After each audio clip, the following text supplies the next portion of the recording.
بالله من الشيطان الرجيم بسم الله الرحمن الرحيم الحمد لله الملك العزيز الوهاب الكريم الرحيم التواب مالك يوم الجزاء والحساب غافر الذنب قابل التوب شديد العقاب نشهد أن لا إله إلا الله وحده لا شريك له شهادة خالصة عن الشبهات والرياء ونشهد أن محمد عبده ورسوله شفيع الغاصة في يوم الحساب صلى الله عليه وعلى آله وأصحابه خصوصا على الإمام أول الصحابة وأفضلهم أمير المؤمنين والمتقين أبي بكر الصديق المجاور في المجد والمنبر والمحراب وعلى الإمام الهمام أعداله أمير المؤمنين والمتقين عمر الفاروق صاحب الشر والاكتساب وعلى الإمام أحلامه أمير المؤمنين والمتقين عثمان ذي النورين الزكي جميع التي والكتاب وعلى الإمام الهمام أجالهم أمير المؤمنين والمتقين علي الولي الوفي أساد الله الملك الوهاب وعلى الإمامين الهمامين أعوذ بالله من الشيطان الرجيم بسم الله الرحمن الرحيم ويا أيها الذين آمنوا اتقوا الله حق تقاته ولا تموتن إلا وأنتم مسلمون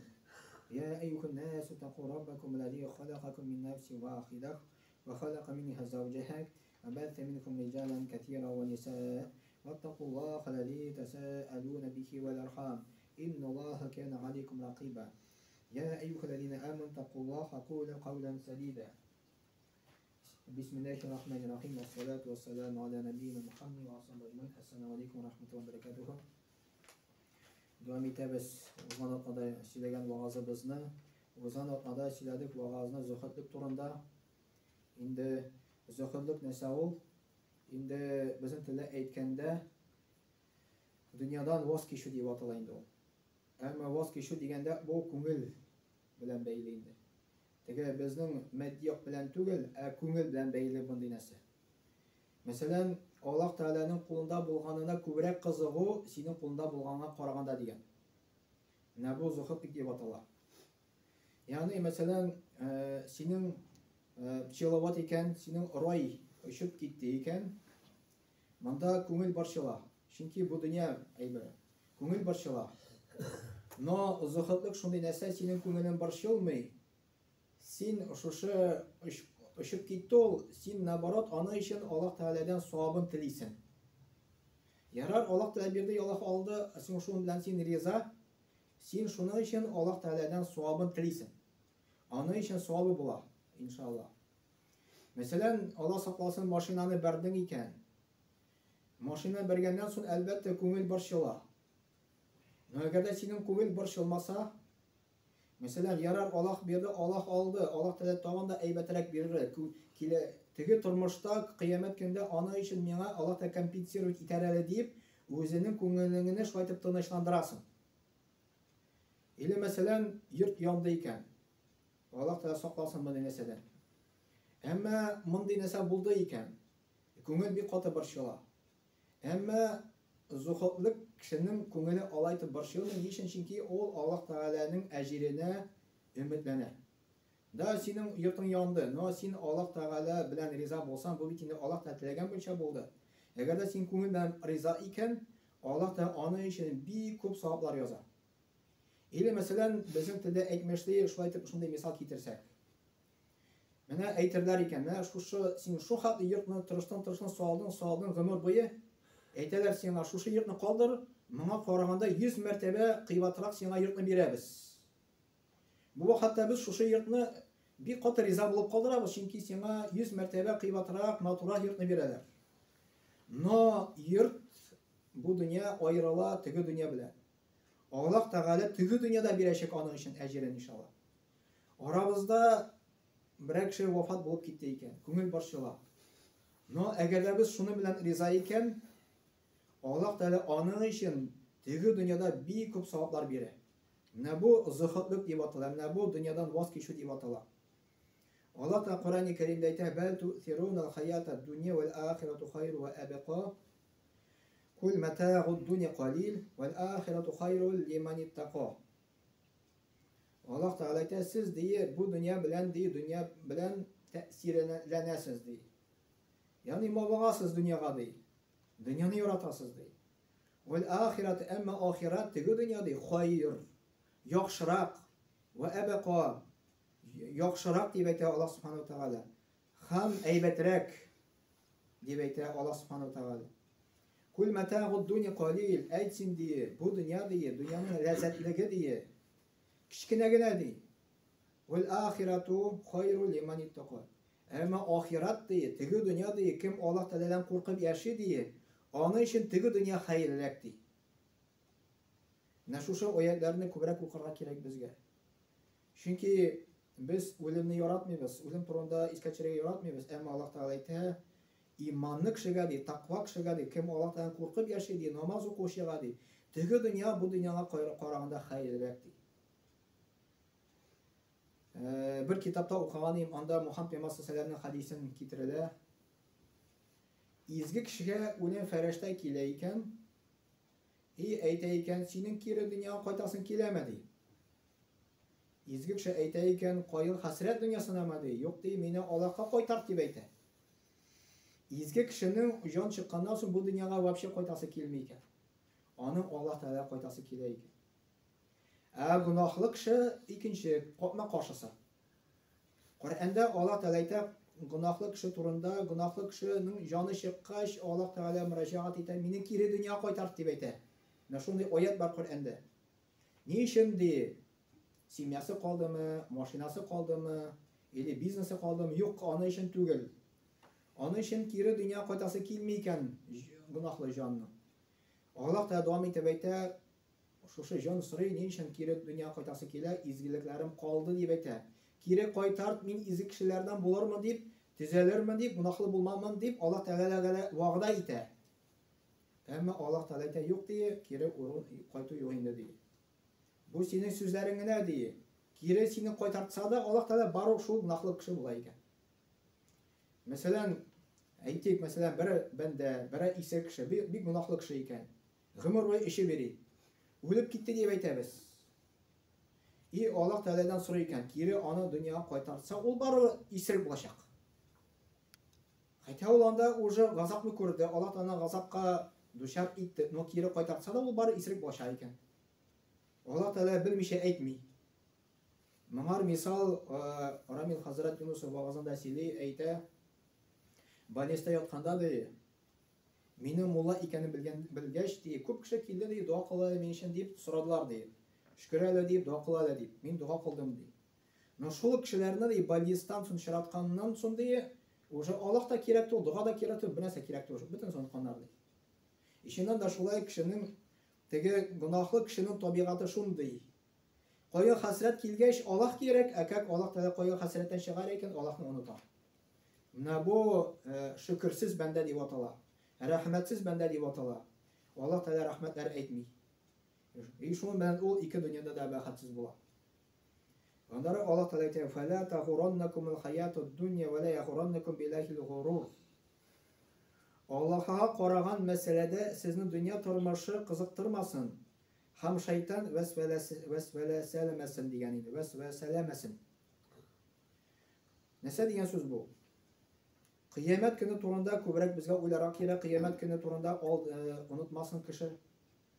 O'ldingda bittin tugul, Alloh taolo bizni qiyomat kunida ona uchun so'rayshaq, namoz o'qidimmi, roza tutdimmi, gunohlar qilmadimmi, ona uchun Alloh taolo so'rayshaq. Ko'proq Alloh taoladan qo'rqirga, shayton vasvasasini berilmasga degan edi. Shuncha Alloh taolo aytadi, Allohga qaragan masalada sizni dunyo turmushini qiziqtirmasin. Ne uchun Jeykini, bigrakda jeykini kishi masjidga azrak yeri boshlaydi. Chunki dunyo masala qiziqtiradi. Ishlari ko'p deb jumoni qoldiralar. Yo'lar o'ylaylar shuning bilan men baxtga erisham deydi. Yo'q deb Alloh taolo aytadi, baxtga erishmay bu kishi. Onun shusha ishlagan oqshasi baxtsiz, barakatsiz bo'lacak. Shusha vaqtda ishlagan oqshasi ona barakatsiz bo'lacak. Onlar bereketi bilmeyecek. İkinciden ahiratda ol hasretde bulacak. Tügü dünyada. Ol dünya bilen ahiretini alıştırgan bolan. Şol vakitte gerek dünya bilen ahiretini alıştırmazka. Ahiretini üstünlere koyarga dünyadan.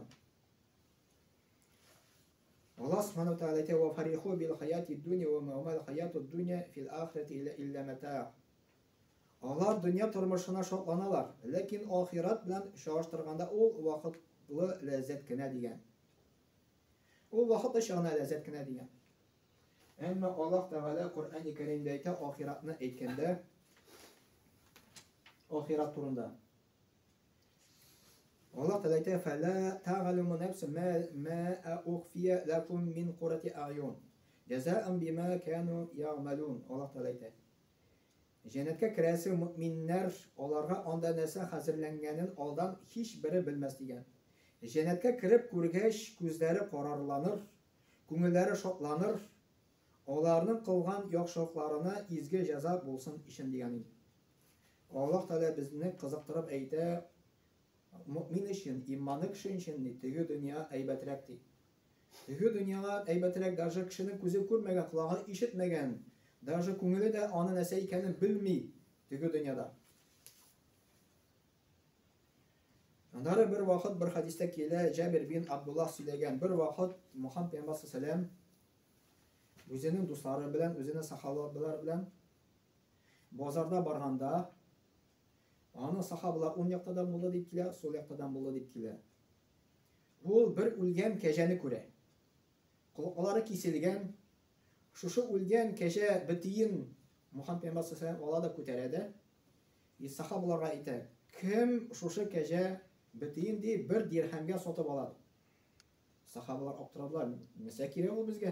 Үлгән бит инде ул, даже ул тере булса да ул, аның колагы да киселгән, беркемгә кирәк түгел. Мөхәммәд пәйгамбәр саллаллаһу алейһи ва сәлләм шулай ук ди, бу дөнья ди Аллаһ каршында кичкенә икән, ничек сезнең каршында ди, менә шушы кәҗә бите ничек кичкенә икән ди. Шулай ук Аллаһ та каршында да бу дөнья шул хәтле кичкенә икән ди, Мөхәммәд пәйгамбәр саллаллаһу алейһи ва сәлләм әйтте. Аннары Мөхәммәд пәйгамбәр саллаллаһу алейһи ва сәлләмнең хадисендә килә, валлаһи ма дуnya fil ахирати илля мислу ма яджалу ахадукум исбаху фил ямми фаланзур бима тарҗу. Мөхәммәд пәйгамбәр саллаллаһу алейһи ва сәлләм әйтте, әгәр дә бу дөньяны ахират белән чагыштырсагыз килсә ди, барыгыз диңгезгә ди, бармагын тыгыз анда ди, и карагыз анда нәрсә чыга ди. Ягъни диңгезгә барсак, бармагын тыксак, анда бер тамчы чыга. Bir tomchi bu dünya ahiret dengizi iken. Şun halde bu dünya kichkina iken. İsonga ayetinde Allah Teala aytamında Allah Teala A'udhu billahi mineşşeytanirracim. İ'lemu ennemel hayatud dunya la'ibu ve lahu ve zinah. Ve tefâkhurun beynekum ve tekâthurun fil enval vel evlad. Kemethli gaythi a'jabel kuffar. Nebatuhu thumme yuhijuhu feterahu musfarra. ثم يكون حطاما. El-Hadid suresinde, Timir suresinde 23. ayette Allah Teala ayette, biliriz diye bu dünya oyun, көңіл ашу, bir-birin aldında maqtanu, boyliq to'plaw, ham bolalar ko'pligi bilan yorishuv. Bular barisi da o'simlik o'stiruvchilarni shoqlantiruvchi yomg'irga teng degan. Ul o'simliklar iligi yomg'ir yordamida barliqqa kelalar, onları kibeler. Ondan so'ng sen ularni sorg'aygan kelish ko'rasan. Onları alar şup şarga aylanırlar degan. Şuşu Allah subhanahu taala bu dünyani şag'ashtıra, ko'ngil ashu bilan, o'yin bilan, bir-biriga oldindan maqtanu bilan. Ishini qarasan, kishi ne için dünyani to'playdi, dünya boylig'ini ortidan quva. Mana maqtanu, onu maqtanası kile başka kişi karşında. Ne için? Çünkü onun ko'rsatasi kile o'zining boylig'in Allah Teala ko'ngil ashu deb aytadi. Shulay boyliq to'plagach u ko'ngil osha, Emiratga bora, Turkiyaga bora, o'xshasin tilasa qo'yib tuzdira. Ham Allah Teala aytadi, boyliq to'plav ham bolalar ko'pligi bilan yorishuv degan. Ama bular haram tugil. Ama kishi buni bilan yorisha. Ama bular barisi da vaqt ishag'ina deydi, bu bitashak deydi. Nishik Allah da yomg'irni yog'dira, yomg'ir yog'ash, o'simliklar o'sa, andari sorg'ayib bita. Kishining turmushi naq shulay kelib chiqar ekan. Subhanaka va bihamdik ashhadu an la ilaha illa anta astaghfiruka va atubu ilayk. As-sami'ud du'a.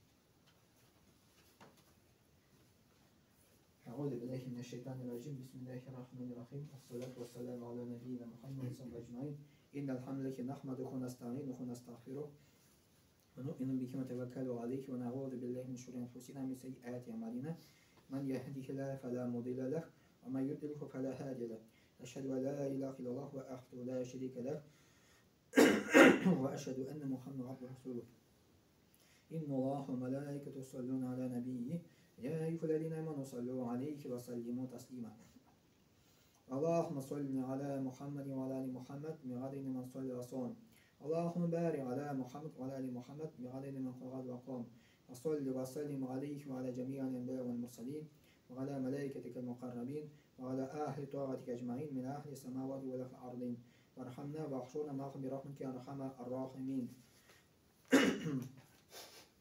اللهم ارحم الخلفاء الراشدين وأمراء الماضين الذين قضوا بالحق وكانوا يعدلون. اللهم اغفر للمؤمنين والمؤمنات والمسلمين والمسلمات الأحياء منكم والأموات إنك مجيب الدعوات ورافع الدرجات منزل البركات وقاضي الحاجات برحمتك يا أرحم الراحمين. اللهم انصر من نصر الدين واخذل من خذل الدين عباد الله. إن الله يأمر بالعدل والإحسان وإيتاء ذي القربى وينهى عن الفحشاء والمنكر والبغي يعظكم لعلكم تذكرون. واذكروا الله العلي العظيم الحي القيوم يذكركم واشكروه يزيدكم واستغفروه يغفر لكم ولذكر الله تبارك وتعالى أعلى وأول وأعز وأجل وأعظم وأتم أكبر. وصلى الله على نبينا محمد وعلى آله وصحبه أجمعين وأقيموا الصلاة.